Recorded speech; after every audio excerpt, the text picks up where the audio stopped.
This is Macro Analytics, delivering frank conversations on global macroeconomics and market analysis, outside the mainstream, featuring discussions and debates between Gordon T. Long, publisher and editor of GordonTLong.com, and his guests. The content of this discussion is strictly the opinion of the participants. It is in no way a solicitation for business, nor is it to be considered investment advice of any sort. Always consult a registered investment advisor before making any investment decision. These discussions are extremely hard-hitting and terribly frank, and parental discretion is advised. Now, on to the show.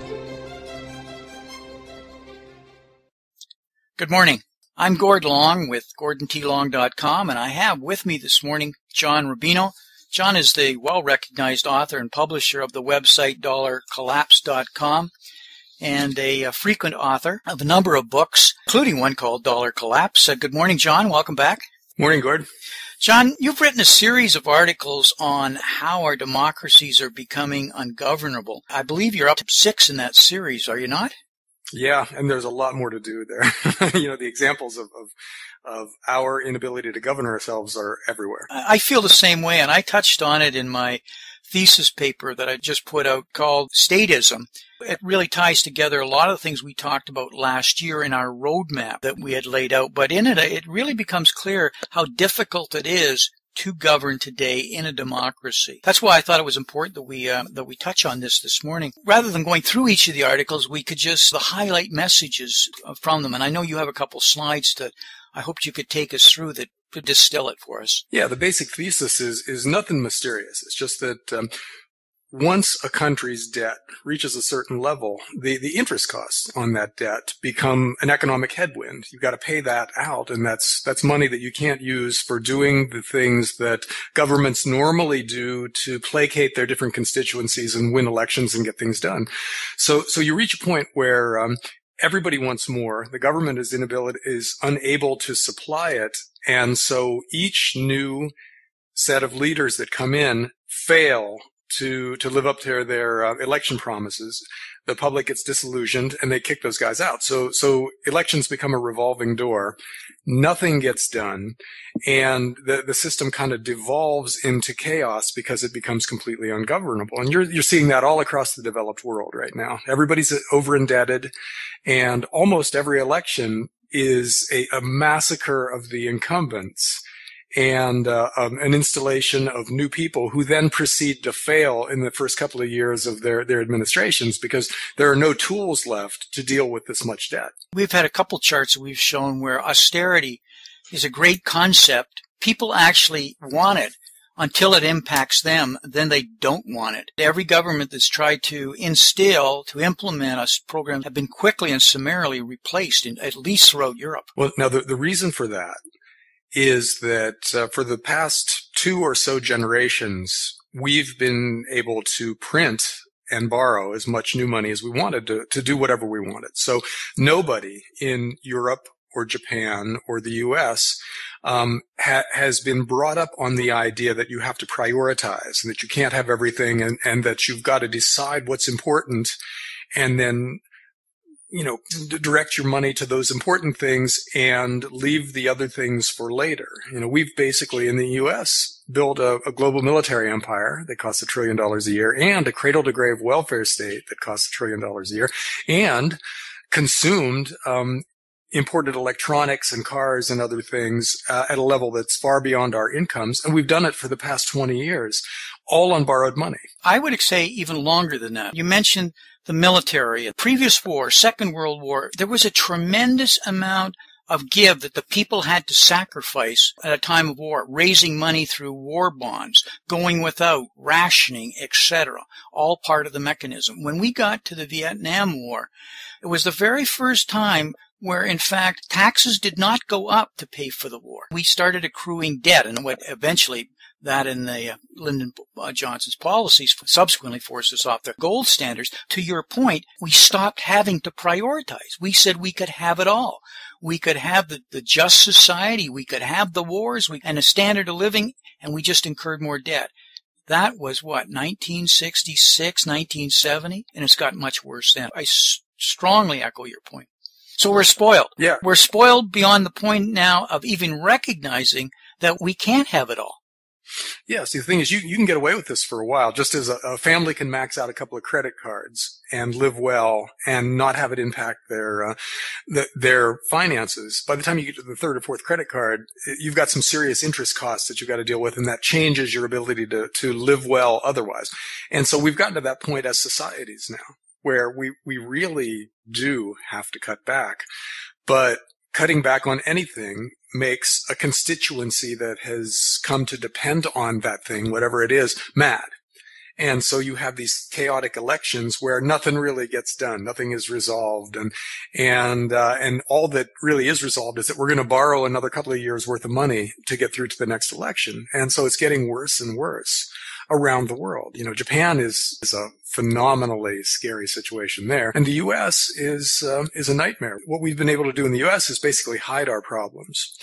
But we can't hide the effects of our problems because it's getting harder and harder to borrow money in order to live at this lifestyle. And so it's only going to get worse from here, and it's only going to get more chaotic from here. I think most of our listeners would understand that when you have unsound money and you move off things like the gold standard, which forces some sort of discipline into the process, once you get off that, this sort of ungovernableness is inevitable. You'll end up with this beginnings of polarization and chaos. I don't think what is fully appreciated is as the population becomes, anything I read of Rome was the same way. The expectations of the citizenry are so high, it's like spoiled children.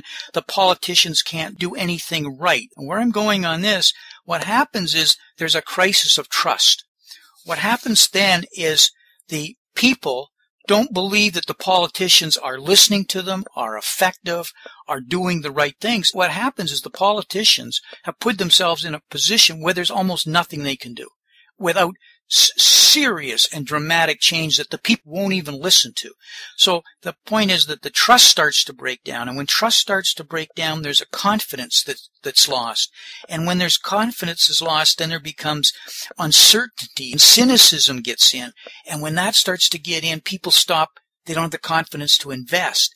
And all of a sudden, the system starts to slow down and the ability to take risk. It's a very subtle set of pyramids. But it starts with confidence in the government, confidence in the rule of law, confidence in your constitution and what you're doing is right. I would argue, John, one of the reasons that we're ungovernable right now is we've lost confidence in the system.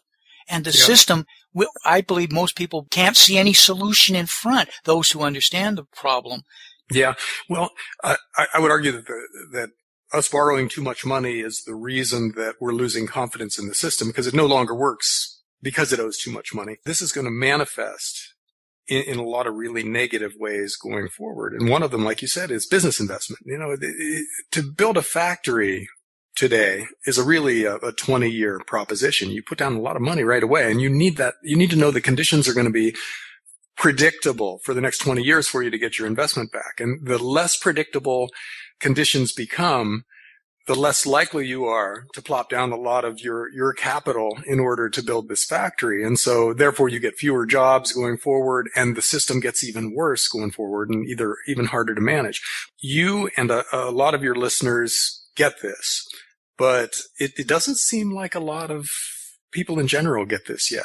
The political discussion in the U.S. is still, we're going to do this and it'll fix things. It'll buy us the time to take care of stuff. And if we just do this, we make the 1% pay their fair share, or we slow down the growth of entitlements. And unfortunately, these things are really tiny little marginal changes in a system that is so broken that nothing short of a chainsaw would make the numbers balance. So that this is all wasted effort, but it distracts people and it makes them think that we might actually be doing something.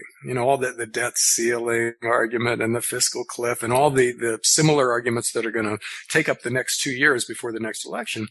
None of them are about meaningful change or about anything really that would make the system functional and governable. So this is all just wasted effort, but it's wasted effort that captures the attention of a lot of people and gives them hope and keeps them going from day to day, as if we're in the process of fixing our problems. And the really interesting part of this process comes when people figure out that nothing that's being proposed will fix things, and that there is no solution to our problems. And that's a huge psychological change in an individual and in an electorate. When you realize that we just cannot fix our problems, and they're gonna go where they're gonna go. The system is gonna play out based on its own momentum, and there's nothing we can do about it. That's gonna be a very scary time when it happens. I've written a fair bit on that, and I call it the oh shit moment. It's the realization that everything that we've been listening to is not working, or that it was flawed. And I say some of us have been arguing pretty hard at what the flaws are, but right now there's this overwhelming belief that what the Federal Reserve and they don't even know what monetary policy is, and that this is the right path and it just needs more time. And it's taking longer, but more time and more time. There's going to be this realization that it suddenly got worse very quickly. And you can see the panic setting in Japan right now that's going to wash quickly over us over the next 6 to 10 months. But in that process, there's going to be the realization as we imprint even more money that it's not working and that it is broken. And that's when it starts to accelerate. And by the way, that's when money velocity will start to accelerate. That's when our change, right now it's in free fall. That's when the people will get it. But we're not there yet. It'll be an event, John. It'll be an event that surprises everybody, that comes out of nowhere. And it shouldn't have happened. Yeah, and you're seeing people run on really extreme platforms now and get elected, which is a sign that we're near the end of this process. The guy who just took over in Japan is now going to have open-ended quantitative easing, where he pegs an inflation rate and orders the central bank to meet that inflation rate, no matter what it takes. And in France, they elected somebody on a platform of raising the top marginal rate to 75%, which is only going to drive away most of the productive people, like the famous actor who just moved to Russia. And U.S. policies are not quite that extreme, but they're going in a similar direction, where we're basically doing, quote unquote, whatever it takes in order to keep things going. And you don't have central banks saying things like that. They're supposed to be a force for stability. And when they make these open-ended promises, we're towards the end of the process, and they're getting increasingly desperate. You're absolutely right. These are very strong signs that there's a high level of concern, beginnings of nervousness that's leading to this oh shit moment. And Shinzo Abe in Japan, I've never seen a country leader run an election and win it on a monetary platform. He wasn't running an election on a series of social policies. He was running on really a war against him and the Bank of Japan, and whether he was going to take it over or dictate to them. And they're obviously completely folding on what they're going to do, and to drive the yen down to make it more competitive. So that's a sign that if you can win an election on something like that people are now paying larger and larger degree of attention. But, there's that element of it, John. On the other side of it, there's also a huge amount of the population. Their values and incentives, their civic responsibilities to caring about the government have broken down. And, we have a materialistic, consumer-oriented society, at least in America, that no longer, in my mind, has the tolerance for any public policies that don't deliver on what they see as their entitlement. The value systems that are the foundation of a solid, responsible, democratic system are no longer as dominant as they used to be. And also the breakdown in the family unit. 40% of the children now are from single families or divorced families. There's an isolationism that's coming with internet technologies. People are living in, bedroom communities with long commutes and therefore less time, don't know their neighbors. So there's not this same sense of responsibility and accountability to the bigger group. It's more, what's in it for me? I want this, and this is all I'm paying attention to. You get into that situation, overlay it onto the complexity of the problem we were just talking about, the monetary, geopolitical issues. These politicians are in an absolute no-win situation, and I don't want to defend politicians, but it's an impossibility. Oh yeah. Or is that too strong? No, it's completely right. We're at a point where we can't be governed, and yet these guys still want the power. Either they're deluding themselves into thinking that they can fix things where nobody else could, or they just blindly want to be in charge, and they're making whatever promises they have to make. That's where we are. To take a step back to what you were saying about Japan's new leader, basically running on monetary policy. That's one of the late stage signs too. When the currency war becomes explicit public policy, when people get elected explicitly to make their currencies less valuable in order to improve the terms of trade and buy themselves another few years in which to fix their problems. And that's the kind of thing that spreads. Exactly. For instance, in Europe, the only way that Spain and Greece are going to survive in their current form is if they devalue the euro dramatically to give those guys a chance to export more effectively. And the only way Japan survives now and carries its debt is if the yen drops dramatically. And soon, you see, both of those things would victimize the dollar. And we can't let that happen. So our response, which we're already responding that way, I mean, we're already actively trying to devalue the dollar, is going to be to redouble those efforts. We're going to find a way to push the dollar down against those other currencies. And you get a race to the bottom in currency values, which is the same thing as saying global hyperinflation. And that's the end game here, if we get that far. You know, if the system doesn't freak out and just freeze up one day, we will have a year or two in which the major currencies of the world are plunging against real stuff. They might be going back and forth against each other, and so they might look kind of stable if you only look at relative currency values, but gold will be soaring and farmland will be soaring, which is another way of saying that the currencies in which we value those things are plunging. And so that, if we get that far, that's the end game in all of this. When we see currencies just plunging in value and real stuff soaring in fiat currency terms. Going to be an exciting 2013, John. We have got so much to talk about on this particular subject. There's so much more to say about this, Gord, because politics are really at a fascinating stage right now, because on the one hand, it's kind of useless. There's nothing that can be done in the mainstream, nothing that people will vote for that would even come close to fixing any of this. And yet you've got these guys out there making very extreme proposals and trying to put those proposals into practice once they get into office. So from a historian standpoint, this is an absolutely fascinating time. And books are going to be written about this decade. And they're not going to be kind to us. You know, historians are going to look back and think, what in the world were those people thinking and doing? You know, why were they doing this stuff? And we're living through it. So we need to, at the same time we're terrified by what's happening, we need to appreciate the fact that we're living through one of the most fascinating times in human history and learn the lessons that are to be drawn from this. And at the same time, we need to recognize that this kind of chaos creates a lot of opportunities. You can make a fortune by being on the right side of these extreme moves. And as we talked about, the right side looks like precious metals and other hard assets. You know, you want to lose the financial assets as this really gets going and move your capital into things that are going to benefit from a global currency war.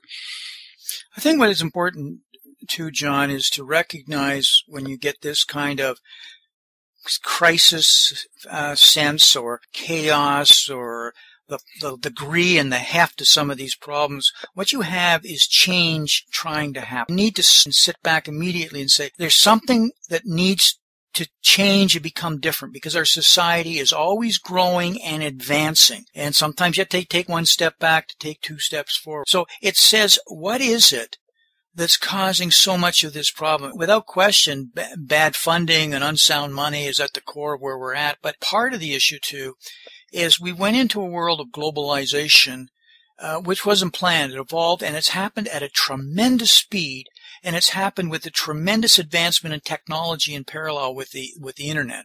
So the Internet's delivering massive Schumpeter's creative destruction, that is, removing jobs by the millions in clerical and task-oriented jobs that aren't being replaced. At the same time, the world is now moving to more of a middle class of 8 billion people who are searching for jobs, needing work for some levels of standard of living.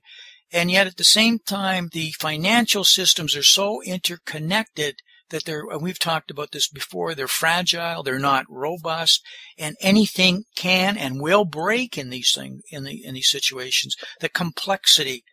And so the point I would get to is change is trying to happen, and what it's trying to say is saying to me is we haven't adapted our system for a global world of managing. Our countries are stalled politically by a country, and we don't have the right kinds of institutions that will allow us to operate in a world, and we're trying to do it too centralized as opposed to what we learned with the internet to be distributed. The solutions are not the kind of roadmap that we're currently on. We're trying to solve new problems with old solutions. And we've got a lot of new problems that we've never had any kind of solutions to before. Yeah, and we've made the wrong decisions at every point in this process. Very good point. We've made bad fiscal policies, bad monetary policy, bad public policy, bad global governance policy. The World Economic Forum here in Davos, their whole study they put together this year when they went around the world clearly brings every one of these things home. They're suggesting that the issue is a global governance problem, and I fully agree with that. This is the first time, well, I shouldn't say the first time, but we have not seen strong leadership like we've had in previous generations. The Winston Churchills, the Roosevelts, Kennedy. We've had people that had vision and strength and could rally people towards solutions. We're not having that. Well, not yet. Not yet. And I hope it's good leadership that emerges. What we have is politicians. We don't have leaders. And maybe the system doesn't allow them to get elected because they have to learn how to campaign, work the systems, work the back door, campaign, finance. It takes a different type of animal to survive in that world, possibly. Things have to fall apart because right now people still think this system is salvageable, and therefore they want people who are going to speak to that. We'll tweak this and tweak that, and then you get to go on living the same life that you have grown comfortable with, and that has to be taken away before we'll allow a Churchill to come to power. Remember what happened for 10 years before Winston Churchill was elected. You had the appeasers in office who basically let Nazi Germany run wild. And it was only when World War II started that the British people were willing to accept someone who told them the truth. And so the same kind of thing has to happen here. This system has to be proven to be unsalvageable. And then people will say, all right, tell me the truth. You'll get a Chris Christie or somebody like in New Jersey where he stands up and says, listen, the money's not here. I'm sorry. Everybody has to accept less because we really just don't have the money. There's nothing I can do about that. Anybody who tells you otherwise is lying. And see, right now you couldn't get elected at a national level with that platform, but 5 years from now or 10 years from now, it'll be possible. And then the system will produce somebody like that. Politicians today are playing the game of crisis, and that is they wait for a crisis to happen because then it gives them the cover to come in. Because people will demand the status quo at any cost and will surrender almost anything to get it, and therefore the leader arrives on the scene. That's cheap leadership, as opposed to standing to the problems before they became a crisis. And hopefully we're going to make the right choices and we're going to have the right leadership. But, back to your Winston Churchill example, I do remember him saying very, very clearly in one of his many speeches, he said, you can always trust the American people to do the right thing after they've exhausted every other possibility. We kept him waiting till they almost starved to death before. They're being bombed into the ground every night. Yeah. John, we're well past our hard line, so we'll have to break. Last comments and also how our listeners could get to know more about your work and your site. Okay, I run dollarcollapse.com, which is a blog / news aggregation site that covers a lot of what we talked about here on a continuously updated basis. John, looking forward to later on this week, we're going to talk about some of the unfunded liability issues that we kind of touched on here this morning. So I'll talk to you later. Great. Thanks, Gordon. This has been Gordon T. Long, editor and publisher of GordonTLong.com. New recordings are posted regularly and can be found at GordonTLong.com. New show notifications are available through RSS feed, iTunes, and other social networking venues at GordonTLong.com.